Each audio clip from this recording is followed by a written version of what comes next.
Bon, c'est bon. Toute petite mise en place. Ce qu'il faut dire tout à l'heure est très simple. Mais avant d'attaquer le sujet, toujours j'insiste à tous les vidéomans là, qui sont intéressés à publier leurs vidéos sur la Guinée. Évitez d'exciter à la haine, à la discrimination. Toujours parler et sensibiliser pour la paix, qu'il y ait la paix, parce que c'est ça qui lie tous les Guinéens, c'est l'intérêt commun, la paix, rien que la paix d'abord, avant tout. Voilà.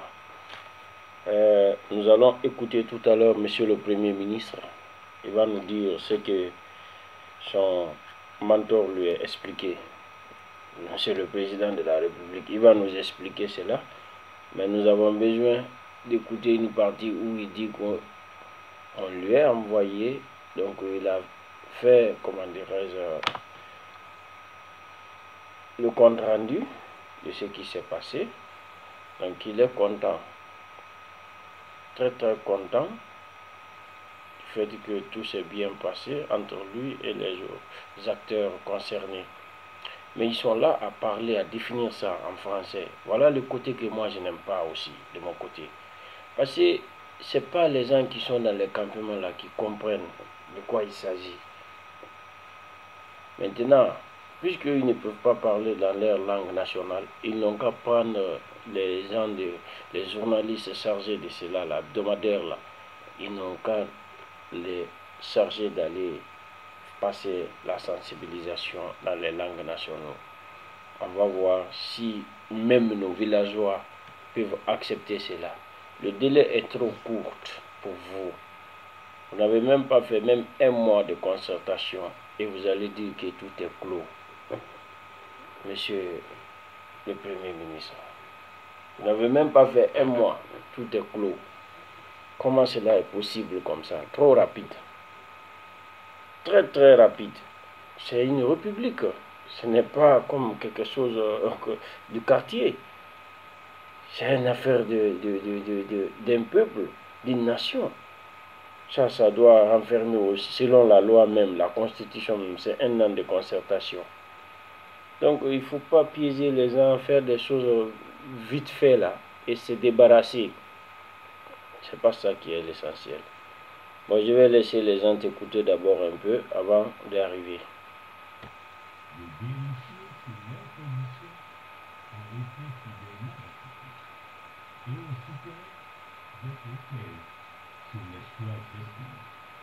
Mes chers compatriotes, en ayant eu la chance et le privilège d'écouter toutes les composantes de notre pays, la principale leçon que j'en tire est que notre société, la société guinéenne, est en pleine mutation, avec des exigences nouvelles et des attentes plus en plus accrues. Les Guinéens aspirent à des conditions de vie meilleures. Mais ils sont désormais vigilants sur la gouvernance et souhaitent être associés dans le processus de prise de décision. Nos compatriotes attendent en effet de leurs gouvernants qu'ils soient plus proches d'eux, plus disposés à les écouter et à prendre en compte leurs desiderata. Bon, ma part de conviction ici, pourquoi attendez-vous jusqu'à la fin de votre mandat maintenant, vous voulez vous approcher à votre peuple? Pourquoi? Pourquoi vous avez passé tout ce temps-là, 9 ans, vous n'êtes pas venu auprès du peuple? Et c'est ce peuple-là que vous avez confié le pouvoir.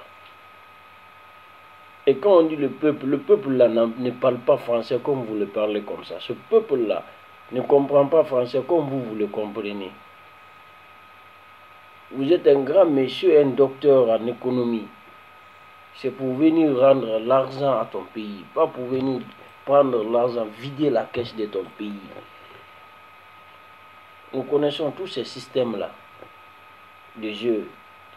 Allez-y expliquer aux villageois, aux gens de nos campements là, en bon chouchou, s'ils seront d'accord avec vous. On va charger ceux de Malinké aussi, vont aller expliquer en bon Malinké. Ceux des Peuls aussi vont aller expliquer en bon Poulard. Nul ne peut se laisser maintenant être manipulé comme ça. Trop c'est trop. Ayez pitié des sorts de Guinéens maintenant. Et reculez un peu. Ayez confiance maintenant à la jeunesse. Depuis 1998, vous avez la main dans le miel. Mais il faut penser aux autres aussi. Libérer quand même la voie à la nouvelle génération pour qu'eux aussi puissent aller travailler, gagner à manger, pouvoir se soutenir. Donc, moi je suis content parce que j'ai vu que, pourquoi je dis je suis content, j'ai même bien dormi, j'ai vu qu'il n'y a rien de concret dans cela. J'ai compris réellement que vous voulez tromper le peuple. Vous voulez tromper le peuple. Et dis-moi réellement ici, tu peux nous expliquer que réellement il n'y a pas troisième mandat dans ça.